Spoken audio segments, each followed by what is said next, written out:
10th solution देखो. Abhay, Babu and Charu are partners sharing profit and losses equally. They agree to admit Daman for equal share and goodwill is to be calculated on the basis of 4-year purchase of average profit of last 5 year. तो हमें 2017, 18, 19, 20 and 21 profit दिया हुआ है 1,50,000, 3,50,000, 5 lakh, 7,10,000 and 5,90,000. उसके बाद नीचे adjustment दी हुई है. On 1 April 2020 a car costing rupees. अब 1 अप्रैल 2020 कहाँ पे आता है? अब ये 31 मार्च 2020 खत्म हो गया, तो 1 अप्रैल आपका लास्ट ईयर में है. 1 अप्रैल 2020 से 31 मार्च 2021, तो ये लास्ट ईयर की एडजस्टमेंट है. A car costing rupees 1 lakh was purchased. तो हमने एक कार खरीदी 1 लाख रुपए की और हमने गलती से कहाँ डाल दी? ट्रेवलिंग एक्सपेंसेस में. तो आपके P&L में हमने डाल दिया खर्चा. 2 कार ट्रेवलिंग एक्सपेंसेस 1 लाख रुपया P&L में डाल दिया.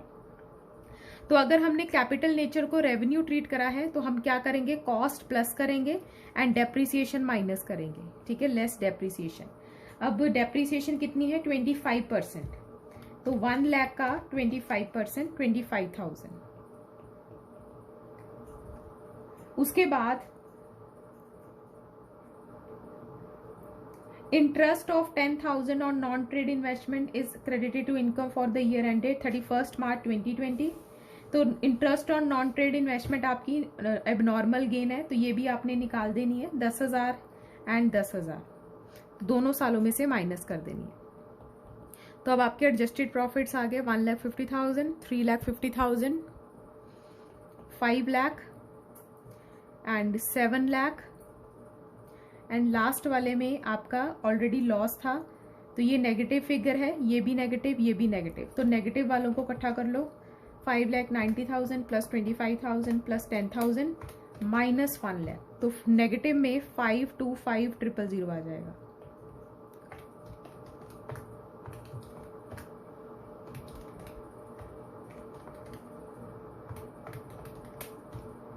$1,175,000 divided by 1, 2, 3, 4, 5 into 4. तो ये आ गया आपका 9,40,000. ठीक है,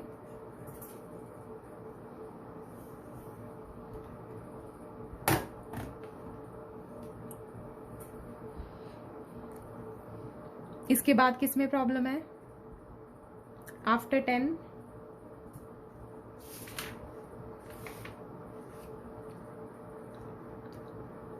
10 किस में प्रॉब्लम है?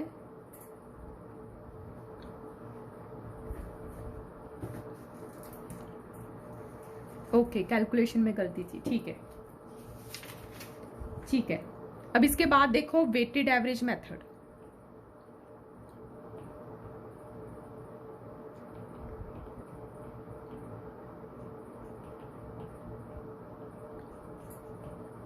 Weighted average profit method. Weighted average profit method simple आपका जो आपका ये मेथड है एवरेज प्रॉफिट मेथड, इसका थोड़ा सा एक्सटेंडेड पार्ट है.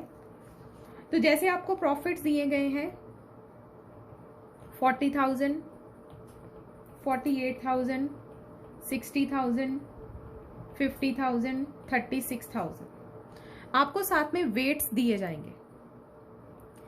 वेट साथ में गिवन होंगे 1, 2, 3, 4, 5. आपने पहले क्या करना है? आपने पहले वेटेड प्रॉफिट निकालने हैं. और वेटेड प्रॉफिट कैसे निकालोगे? प्रॉफिट को वेट्स के साथ मल्टीप्लाई करके 40,000, 96,000 दोनों को मल्टीप्लाई करते जाना है. 1,80,000, 2 लाख एंड 1,80,000 एंड टोटल आपका आया 6,96,000. और आपने वेट्स का भी टोटल कर लेना है, तो इसका टोटल है 15. अब आपने क्या निकालने हैं? Weighted average profit. Weighted average profit is equal to total of weighted profit divided by total of weights. तो इन दोनों को आपने डिवाइड कर देना है। 696,000 डिवाइडेड बाय 15, तो ये आपका आ जाएगा 46400 वेटेड एवरेज प्रॉफिट। और फिर आपने गुडविल निकालनी है, तो weighted average profit into number of years of purchase, number of years of purchase. तो ये आ जाएगा आपका 46400 इंटू 3 ईयर्स ऑफ परचेज दिए हुए हैं 139200। ठीक है, तो अगर आपकी एडजस्टमेंट्स है तो पहले आप प्रॉफिट्स में एडजस्टमेंट्स करोगे, फिर वेट्स लगाओगे। ठीक है, तो अगर इसके साथ एडजस्टमेंट्स भी है प्रॉफिट के साथ, तो पहले आप एडजस्टमेंट्स करोगे, फिर आप वेट्स को मल्टीप्लाई करोगे। ठीक है, तो ये आपका है वेटेड एवरेज मेथड। तो आपने सिंपली प्रॉफिट को वेट्स के साथ मल्टीप्लाई करना है, ठीक है, एंड टोटल निकालना है और उसको divided by total of weights कर देना है। अपना 13 क्वेश्चन देखो, बैक एक्सरसाइज 13 3.30, बैक एक्सरसाइज 13 3.30। तो आपको प्रॉफिट्स दिए हुए हैं 2017 का, 18 का, 31 मार्च 2019, 20 एंड 21, 20,000, 24,000, 30,000, 25,000 एंड 18,000। आपने वेट्स, अब नीचे लिखा हुआ है calculate goodwill on the basis of 3 year purchase of weighted average profit after assigning weights.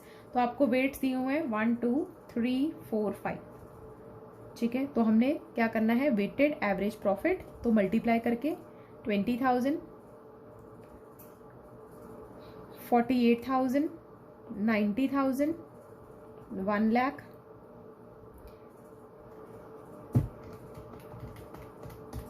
90,000। तो ये आ गया आपका 90,000 plus 1 lakh plus 90,000 plus 48,000 plus 20,000, 348,000। और वेट्स का टोटल है 15। तो आपके वेटेड एवरेज प्रॉफिट आए डिवाइडेड बाय 15 23200 एंड गुडविल आई आपकी 23200 into number of years of purchase, and number of years of purchase आपको दिए हुए 3। तो ये आ गया आपका आंसर 69600। 14, अब यहाँ पे उन्होंने Raman and Daman are partner sharing profits in 6:4 for the last 4 year. They have been getting annual salary of 50,000 and 40,000 respectively. Annual account have shown the following before charging salary. तो यहाँ पर ये सैलरीज लगाना भूल गए हैं। तो मैंने आपको बताया था पार्टनर की जो सैलरी है वो नॉर्मल खर्चा है और वो हर साल से निकलना चाहिए। तो 19, 20, 21, तो तीनों सालों प्रॉफिट में क्योंकि उन्होंने सैलरीज नहीं लगाई, रेम्यूनरेशन नहीं लगाई, तो पार्टनर सैलरी आप पहले हर साल में से माइनस करोगे। तो दोनों की सैलरी कितनी है, 90,000, 90,000 एंड 90,000। ठीक है, तो ये आपका आ गया 50,000, 11,000। तो पार्टनर्स रेम्यूनरेशन बहुत इंपॉर्टेंट पॉइंट है। ठीक है, अब यहाँ पे 50,000, 11,000, 40,000, उसके बाद वेट्स दिए हुए 1 2 3, total of weights 50,000, 22,000, 1,20,000।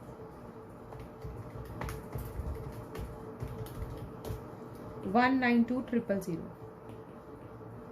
divided by 6, 32,000 into 4, 128,000। ठीक है, तो अगर दो हमारे नॉर्मल खर्चे हैं, एक पार्टनर्स रेम्यूनरेशन और दूसरा इंश्योरेंस प्रीमियम, तो अगर ये खर्चे नहीं डले तो हम उनको डाल देंगे। तो पार्टनर सैलरीज दोनों की मिला के आपकी 90,000 डली नहीं हुई थी, तो वो हमने माइनस करनी है। ठीक है, तो this was your weighted average profit method. अब हम चलते हैं अपने नेक्स्ट मेथड की तरफ, super profit method. Super profit method.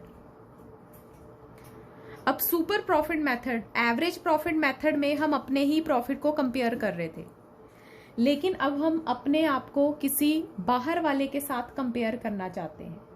तो अब ये हम हैं, ठीक है, हमारे एवरेज प्रॉफिट्स हैं।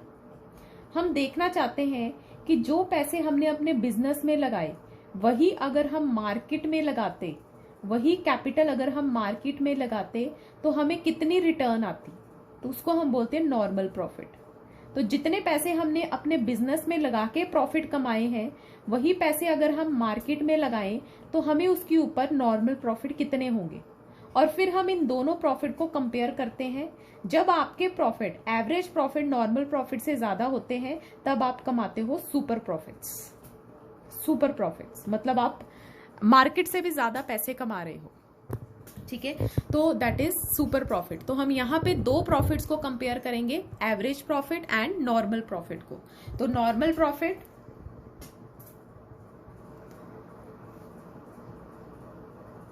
ये लो,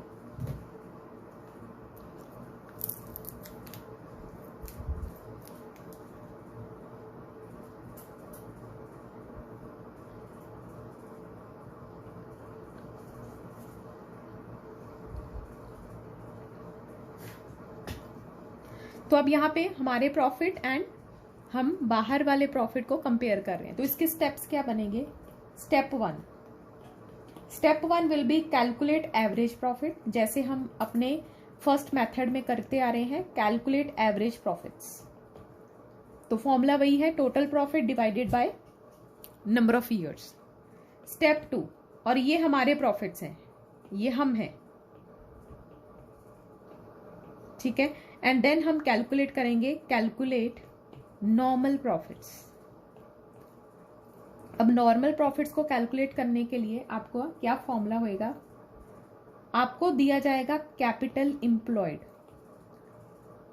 मतलब कितनी कैपिटल आपने बिजनेस में लगाई है, उसके ऊपर आपने लगाना है रेट ऑफ रिटर्न। तो ये भी आपको क्वेश्चन में गिवन होएगा। अगर कैपिटल एम्प्लॉयड मिसिंग है, वैसे तो कैपिटल एम्प्लॉयड गिवन होती है, लेकिन कैपिटल एम्प्लॉयड अगर मिसिंग है तो इसका फॉर्मूला क्या है? Total assets minus outside liabilities, total assets minus outside liabilities, और कैपिटल प्लस रिजर्व्स, ये इसका फॉर्मूला है। तो अगर आपको इसकी इंफॉर्मेशन दी हुई है एसेट्स एंड लायबिलिटीज की, तो आपने ये फॉर्मूला लगाना है, या फिर कैपिटल और रिजर्व की इंफॉर्मेशन दी है तो आप उसको लगा सकते हो। तो एज पर इंफॉर्मेशन गिवन आप कैपिटल एम्प्लॉयड निकाल सकते हो। तो कैपिटल एम्प्लॉयड आ गया तो उसके ऊपर हम रेट ऑफ रिटर्न लगा देंगे तो हमारा नॉर्मल प्रॉफिट आ जाएगा। And step 3 will be super profit. Super profits is equal to average profits minus normal profit, and then last step is goodwill. Goodwill is equal to super profit into number of years of purchase, number of years of purchase। तो ये है आपके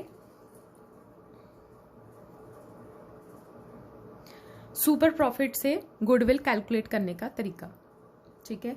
तो यहां पर हम comparison करेंगे अपने प्रॉफिट को बाहर से। मैम मतलब एक बार दोबारा बता दो कि इसका मतलब क्या हुआ सुपर प्रॉफिट मेथड का? सुपर प्रॉफिट में हम अपने प्रॉफिट्स, हम एक्चुअली जिसको बेच रहे हैं हम उसको बोल रहे हैं कि हमारे प्रॉफिट आम प्रॉफिट नहीं है, हम मार्केट से कहीं गुना ज्यादा प्रॉफिट कमा रहे हैं। तो हम उसको मार्केट के साथ कंपेयर करके दिखा रहे हैं, we are comparing with the market, कि ये पैसे अगर तू मार्केट में तू लगाता मार्केट में तो तुझे इतना ही प्रॉफिट होता, तुझे 1 लाख प्रॉफिट होता, लेकिन देख मेरे बिजनेस में 1,40,000 का प्रॉफिट हो रहा है। तो हम उसको एक कंपैरिजन करके दिखा रहे हैं प्रॉफिट्स का, हमारे प्रॉफिट एंड हमारे जैसी मार्केट में कोई फर्म है उसके साथ। तो हम उससे कितने ज्यादा प्रॉफिट कमा रहे हैं, हम उसके बेसिस पर अपनी गुडविल कैलकुलेट कर रहे हैं,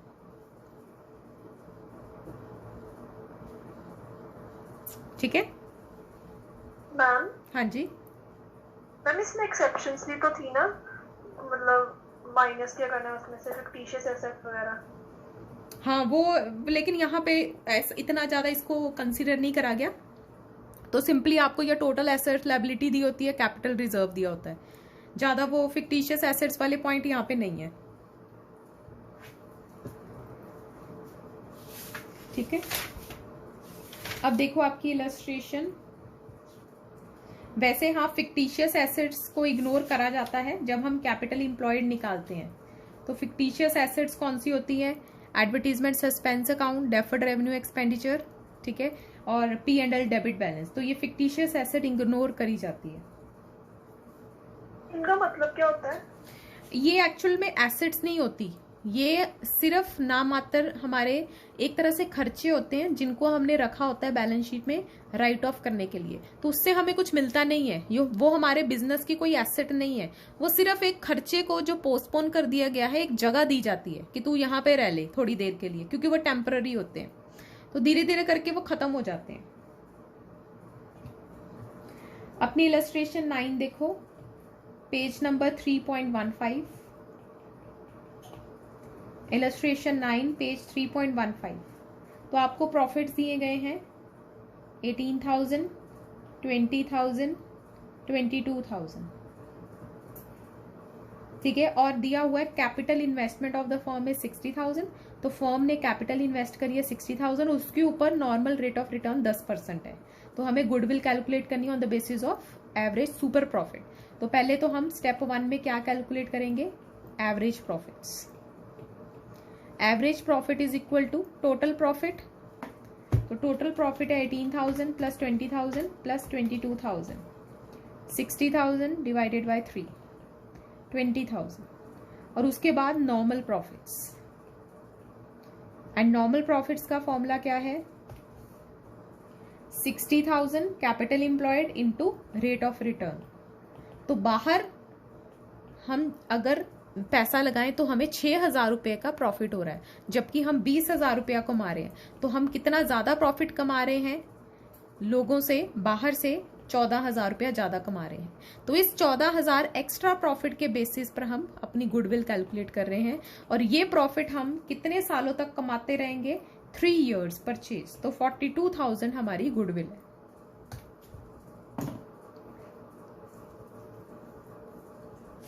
मैम लोग हमसे कमा रहे हैं 14 की, हम किसी से कमा रहे हैं?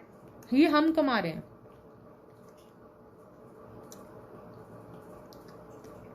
ये हमारे नॉर्मल प्रॉफिट है, एवरेज प्रॉफिट ये हमारे हैं। ये मार्केट है, जो मार्केट पैसे कमा रही है, और ये हम कितना एक्सेस कमा रहे हैं मार्केट से। तो हम मार्केट से 14,000 रुपया एक्सेस कमा रहे हैं।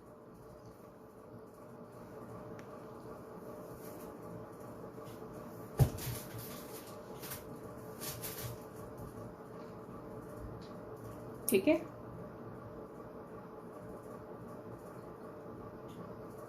आगे इलस्ट्रेशन 10 करो।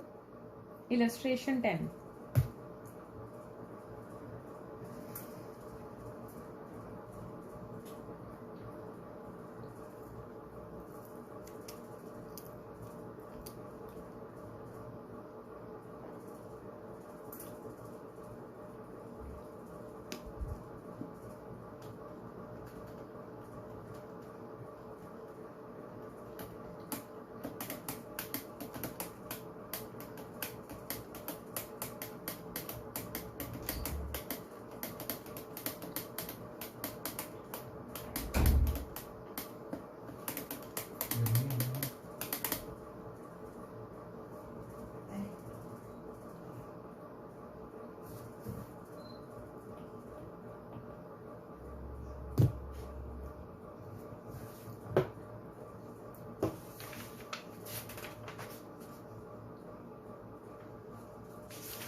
मैम हाँ जी, मैम बाकी सम्स में हम जो हमारा एवरेज प्रॉफिट आता था हम उस पे निकालते थे गुडविल।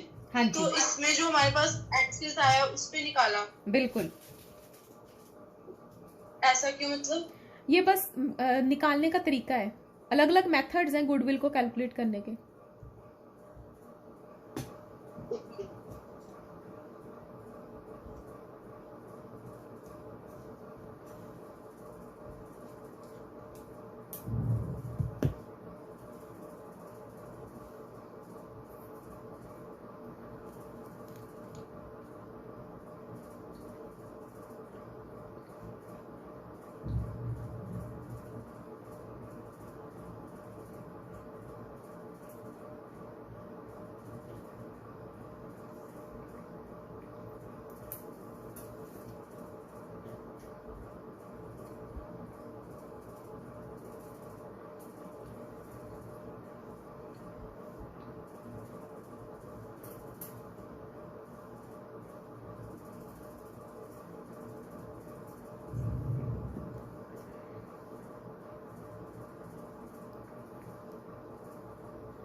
इलस्ट्रेशन 10 जिसका होता जा रहा है थम्स अप करते जाओ।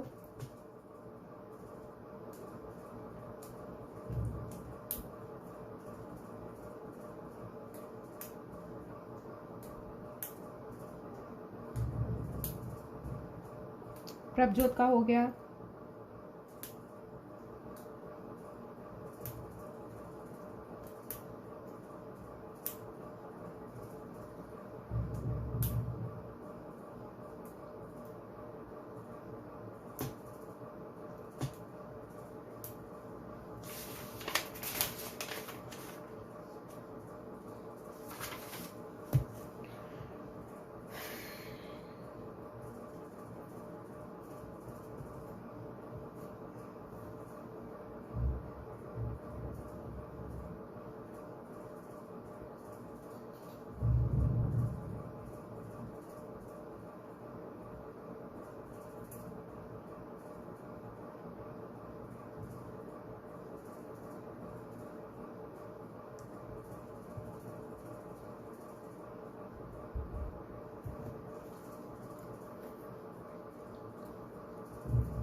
अश्विंदर का हो गया।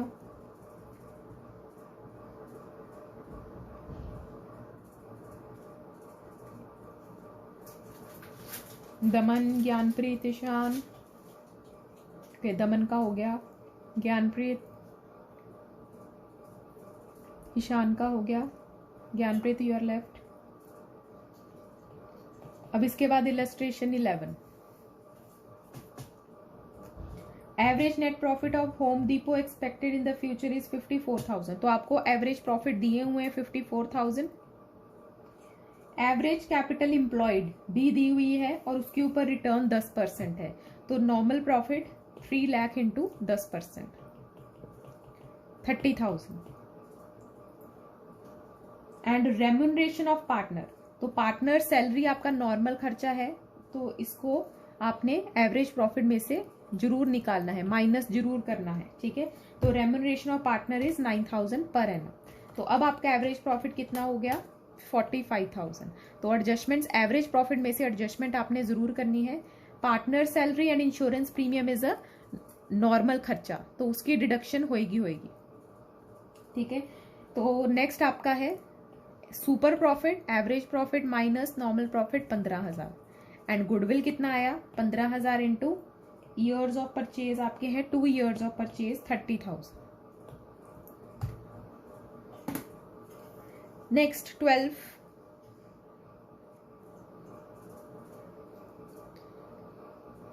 12 इलस्ट्रेशन। एवरेज प्रॉफिट दिए हुए 75,000 which includes under valuation of stock of 5,000। तो क्लोजिंग स्टॉक अंडर वैल्यूड है, तो मैंने आपको एरो के साथ बताया था क्लोजिंग स्टॉक का डायरेक्ट रिलेशन है प्रॉफिट के साथ। क्लोजिंग स्टॉक बढ़ेगा प्रॉफिट भी बढ़ेगा, क्लोजिंग स्टॉक कम होएगा प्रॉफिट भी कम होएगा। तो यहाँ पे अंडर वैल्यूएशन है, ये वाला केस है। तो अगर प्रॉफिट कम हुए तो आपने उसको बढ़ा देना है, ठीक है। तो क्लोजिंग स्टॉक 75,000 प्लस 5,000 आपका 80,000 एवरेज प्रॉफिट आ जाएगा, ठीक है। एंड नॉर्मल प्रॉफिट 7 लाख का 7% 49,000।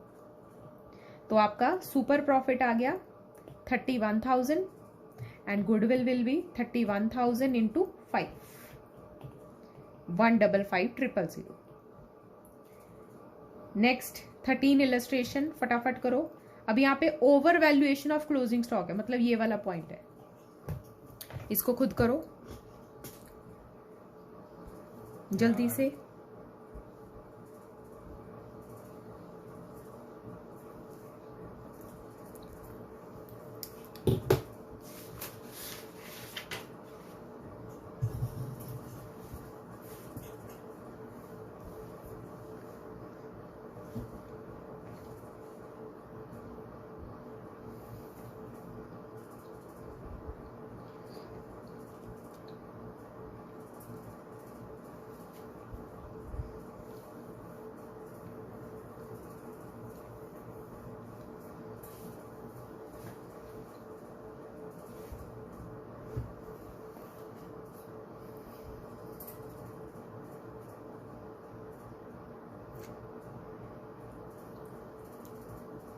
आपका वेंसडे को चैप्टर 2 का टेस्ट होएगा, वेंसडे को चैप्टर 2 का टेस्ट होएगा, फंडामेंटल्स का वेंसडे।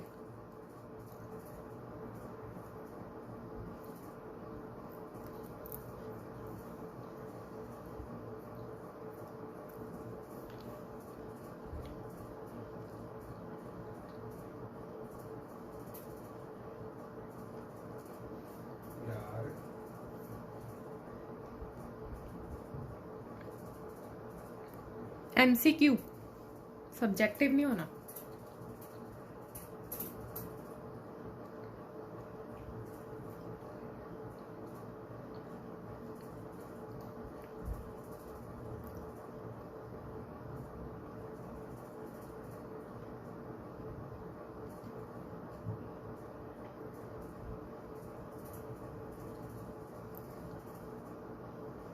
ना एमसीक्यू के लिए भी तो नहीं, पर क्वेश्चन तो करने पड़ेंगे ना फिर। बिल्कुल, वो आप अपने वर्किंग नोट प्रिपरेशन आप पूरी पूरी करोगे। तो एमसीक्यू बेस्ड है आपका। एमसीक्यू में आप मुझे सिर्फ आंसर चाहिए होता है, बाकी कैलकुलेशंस आप अपनी साइड पे करोगे, अपने वर्क अपने रफ नोटबुक में।